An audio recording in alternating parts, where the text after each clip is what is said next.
নমস্কার বন্ধুরা, সবাই কেমন আছেন? আশা করি ভালো আছেন। সবাইকে গুড মর্নিং জানিয়ে শুরু করছি আজকের রান্না। আজকে বানাবো দই পটল। তো গরম তো পড়ে গেছে, ভাবছি একটু দই পটলের রেসিপিটা আপনাদের সাথে শেয়ার করা যাক। তো এখানে আমি পটল নিয়ে ভালো করে কেটে আর পটলের সাইডে একটু চেরা লাগিয়ে আমি ভালো করে ধুয়ে রেখে দিয়েছি। আর এদিকে কড়াই বসিয়ে দিয়েছি, কড়াইতে তেল দিয়েছি। আর আপনারা চাইলে এই সরষের তেলের বদলে সাদা তেলটাও ইউজ করতে পারেন। আর তেলটা একটু গরম হয়ে গেলে ওর মধ্যে দিয়ে দিলাম একটু নুন আর একটু হলুদ। আর এই নুন হলুদ দিয়ে আমি পটলটাকে ভেজে নেব। আর এই নুন হলুদটা দেওয়ার ফলে কি হবে, একটা তেল যে ছিটকে ছিটকে আসে সাইডে, সেটাও আসবে না। তো একটু নেড়ে নিলাম। নেড়ে নেওয়ার পরে এক এক করে আমি পটলগুলোকে দিয়ে দেবো। আর এখন তো গরম ভালোই পড়ে গেছে, আর এই টাইমে একটু নতুন সবজি খেতে ভালো লাগে।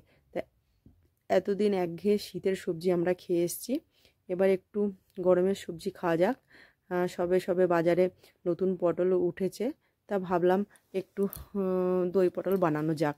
তো আপনারাও এত সহজ পদ্ধতিতে চেষ্টা করতে পারেন। এবার পটলগুলোকে ভেজে নেব, আর সুন্দর করে লাল লাল করে ভেজে নিতে হবে। আর পটলটাকে আমি একটু ঢাকা দিয়ে দেবো, যাতে তাড়াতাড়ি সিদ্ধ হয়ে যায় আর ভাজাটাও তাড়াতাড়ি হয়ে যায়। আর আপনারা তো জানেনই আমি যে রান্নাগুলো করি একদম ঘরোয়া মতে এবং সহজ সরল পদ্ধতিতে। এর মধ্যে বেশি কিছু থাকে না, ঘরোয়া যে উপকরণ থাকে সেই ঘরোয়া উপকরণ দিয়েই রান্নাটা করি। তো আপনাদের যদি ভালো লাগে তাহলে অবশ্যই আমার চ্যানেলটি লাইক করবেন, শেয়ার করবেন এবং সাবস্ক্রাইব করে পাশে থাকবেন। পটলটা ওদিকে ভাজতে থাকি, আর চলুন মশলাগুলো কি ব্যবহার করছি দেখিয়ে দেওয়া যাক। এখানে আছে জিরের গুঁড়ো, ধনের গুঁড়ো, আদা, লঙ্কার গুঁড়ো, হলুদ গুঁড়ো আর সামান্য চিনি। সবগুলোকে আমি একটা বাটির মধ্যে অল্প অল্প করে নিয়েছি। আর পরিমাণটা যতটা রান্না হবে সেই পরিমাণ হিসাবে আমি আমার আইডিয়া মতো নিয়ে নিয়েছি। নিয়ে একটু জল দিয়ে ভিজিয়ে দিলাম। আর এইদিকে যে প্যাকেটটা দেখছেন এটা হলো দইয়ের প্যাকেট। তো এতটা দই লাগবে না আমার। আমি পুরো প্যাকেটটা, এখানে আধা কিলো দই আছে, কিন্তু এতটা দই তো দিলে পুরো পটলটাই টক হয়ে যাবে, খাওয়া যাবে না। তো আমি এখানে যতটা লাগবে ততটাই নিয়ে নেব।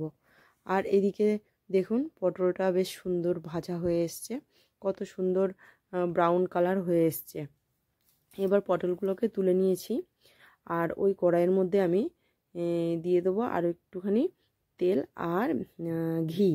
তো এই রান্নাটা ঘি, মানে রান্নাটার মধ্যে ঘিয়ের পরিমাণটা একটু বেশি দিলেই বেশি টেস্ট হয়, কিন্তু আমি এখানে দুটো সমান সমান করে রান্নাটা করব, মানে তেল আর ঘি দুটোই সমান দিচ্ছি।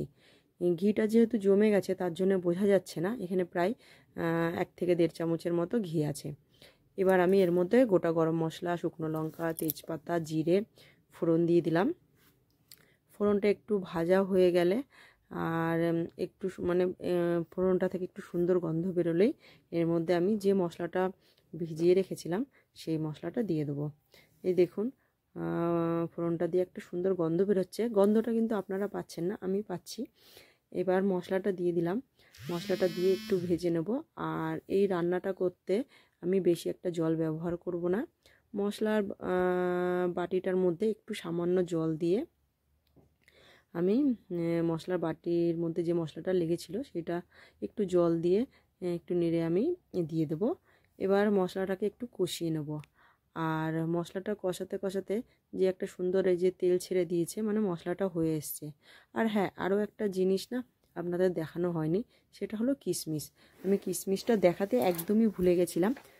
যেহেতু আমি এটা নিরামিষই দই পটল করছি, তাই আমি একটু কিশমিশ দিচ্ছি। কিশমিশটা দিলে কি হবে, একটু মিষ্টি মিষ্টি লাগবে, আর যখন মুখে পড়বে না একটু মিষ্টি মিষ্টি ঝাল ঝাল ভালোই লাগবে খেতে। তো আমার তো খুবই ভালো লাগে, জানি না আপনাদের কেমন লাগবে। তো আশা করি ভালোই লাগবে, খুব একটা খারাপ লাগবে না।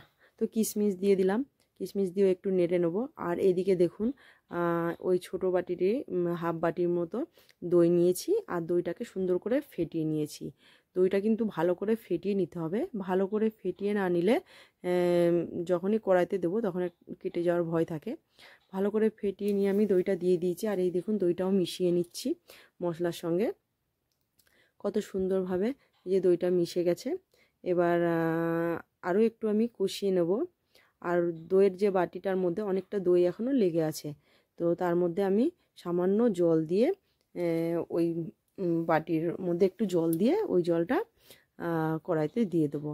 আমি আগেই বলেছি বেশি একটা মশলা আমি দেব না। এবার পটলগুলো যে ভেজে রেখেছিলাম পটলগুলো দিয়ে দিলাম। পটলটা দিয়েও ভালো করে মিশিয়ে নিতে হবে যাতে পটলের মধ্যে মশলাটা ভালো করে ঢোকে। আর একটু কুক হবে পটলটা, পুরোটা তো কুক হয়নি, ভাজাতে সামান্য মানে ভাজা হয়ে গেছে, তাও আরেকটু নরম হবে।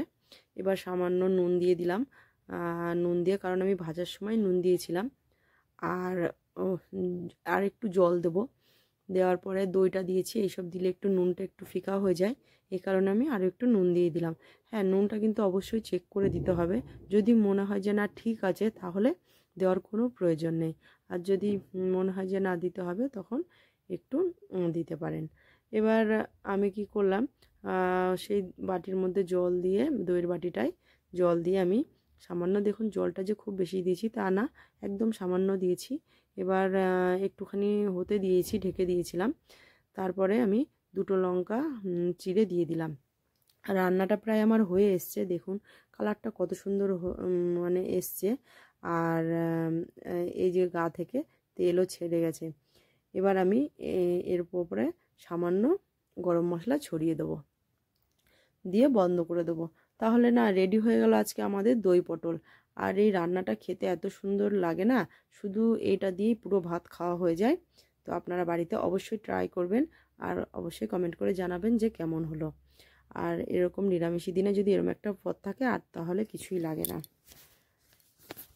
সবাই ভালো থাকবেন, সুস্থ থাকবেন, আর সাবস্ক্রাইব করে আমার পাশে থাকার অনুরোধ রইল। Thank you.